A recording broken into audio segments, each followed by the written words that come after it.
هتسمعوا مني كتير في رمضان مقاومة الأنسولين. مقاومة الأنسولين لو سبتها من غير علاج ممكن توصل لزهايمر وبدري.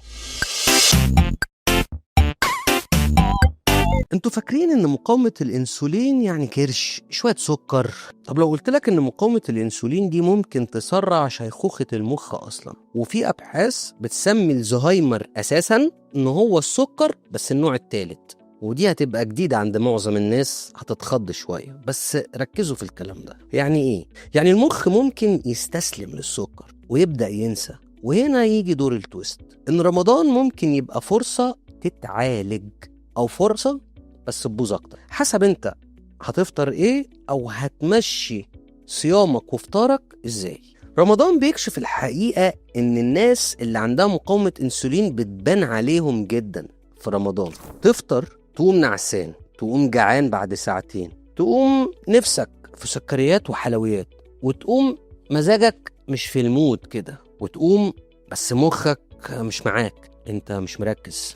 وكل ده تروح قايل عليه ايه؟ ده صيام، ده صيام، الدنيا صيام. لا، للأسف ده مش صيام، ده سكر الدم، او ده السكر اللي موجود في الدم اللي هو انت قاعد بتلعب بيه. للأسف انتوا بتلعبوا بالسكر ومش قادرين ومش مقدرين خطورته كويس. طيب مقاومة الانسولين بقت منتشرة جدا وبطريقة مرعبة، ودراسات كتيرة وبتقول ان نسبتها ممكن توصل لأكتر من 30% للناس الكبار، بس بدرجات متفاوتة على فكرة. بس المشكلة الأكبر ان الناس بتتعامل معاها كأنها حاجة عادية، مع انها حاجة بتأثر على ايه؟ على القلب، على الهرمونات، على الجلد، وطبعا ادام جبنا سيره الزهايمر يبقى بتاثر على الدماغ مش على الصلع. مقاومه الانسولين ونتكلم عليها اكتر في رمضان، ان الانسولين هو المفتاح اللي بيفتح الخليه عشان يدخل السكر جواها فتتحرق. فيجي بقى مقاومه الانسولين، يعني ايه؟ يعني مفيش مفتاح، يعني الباب مقفول، يعني السكر يعلى وما يخشش جوه الخليه. هنا يجي الدور بتاع او كلمه مقاومه الانسولين. فالسكر يفضل في الدم، فالبنكرياس يفضل يشتغل ويطلع انسولين اكتر لحد ما يجيب جاز ويتعب، وساعتها بيقف عن الشغل. ونخش بقى في قصص تانية. طب النتيجة ده يعني ايه؟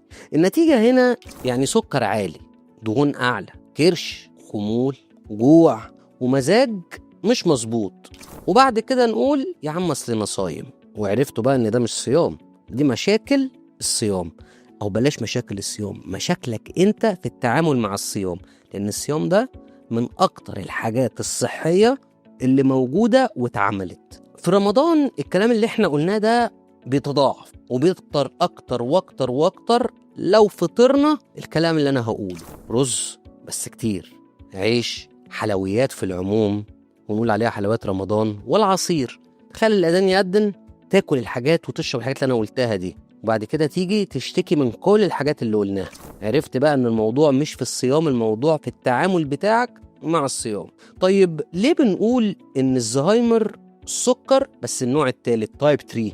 لان الابحاث بتشرح ان مخ الانسان محتاج جلوكوز، بس محتاج كمان استجابة انسولين بس تبقى صح. ولما يحصل مقاومة انسولين في المخ، الخلايا العصبية كفاءتها بتنزل لتحت، بتقل يعني، ويبدأ يحصل ضعف ذاكرة، تشويش، او بنسميه البرين فوج، الضبابية بتاعت التفكير، والنسيان، والبطء. وانت بتفكر حد يجي يسألك على حاجة تلاقي نفسك هنكت شوية كده ثانيتين وكده تروح راضي. طبعا في ناس كتيرة هتقول لي طب ما انا عندي الاعراض دي، عشان كده انا بقولها فروح اكشف او روح اسأل او شوف انت بتعمل ايه غلط وصلحه.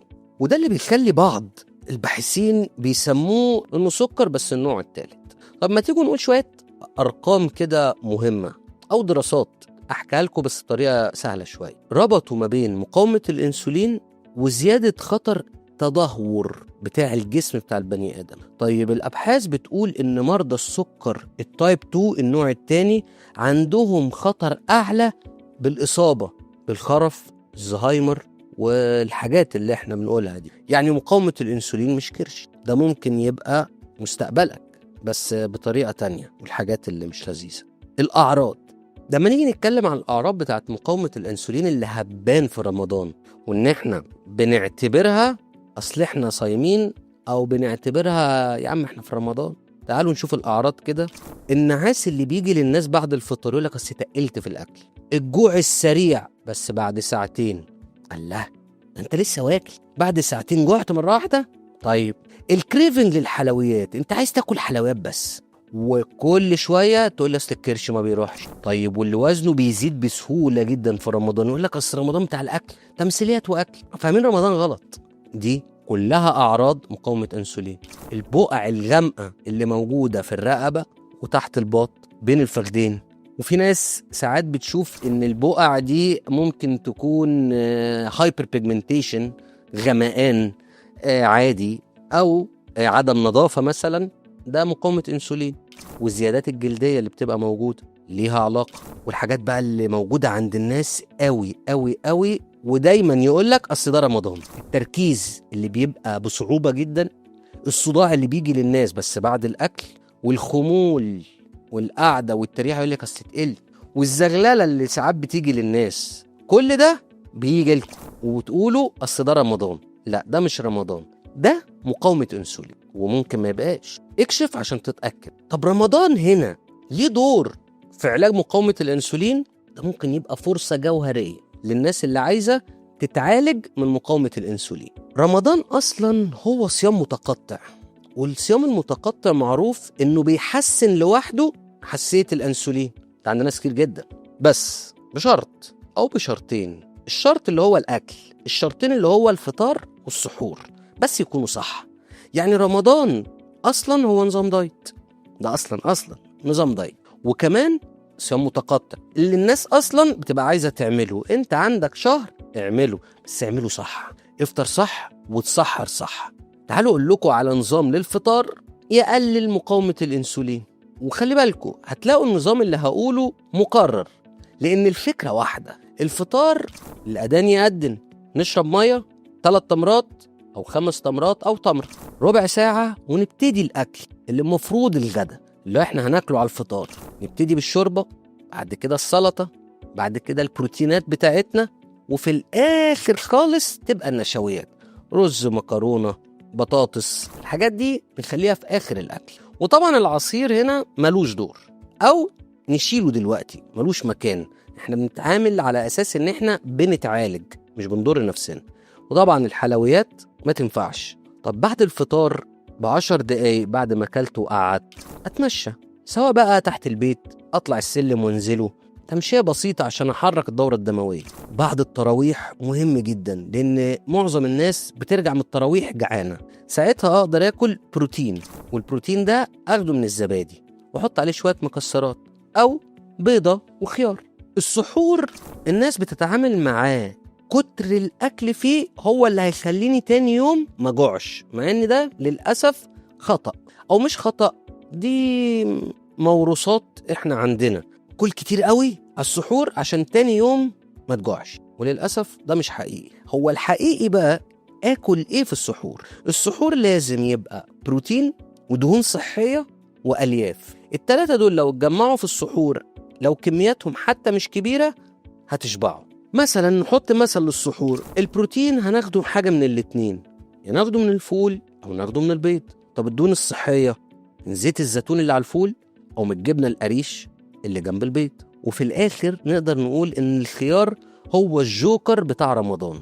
الخيار ده من أساسيات رمضان، أليافه عالية، وفي نفس الوقت المية اللي فيه بتخلي الواحد ما يعطش في رمضان. تعالوا أقول لكم على وصفة كده حلوة قوي نشربها في رمضان عشان المخ والسكر اللي في الجسم اللي الناس مش مخليه بالها منه. المشروب ده عبارة عن قرفة وزنجبيل وكوباية مية دافية. طيب هنحطهم ازاي؟ نحط الجنزبيل شريحة، وطبعا كل المشروبات دي من غير سكر، ورشة القرفة أو معلقة صغيرة قرفة ومية دافية، ونشربهم مع بعض. طبعا كل الحاجات دي من غير سكر. طب لو عايزين أكل، نجيب طبق نحط فيه زبادي ومعلقة شيا، ولو عندكم عين جمل ناخد 5، ورشة قرفة، ونسيب اللي احنا قلناه ده 10 دقايق، وبعد كده ناكله. لازم الشيا تتساب شوية. فهنا بقى هيجي دور التويست بتاعنا، بس التويست زي ما قلنا في رمضان مختلف.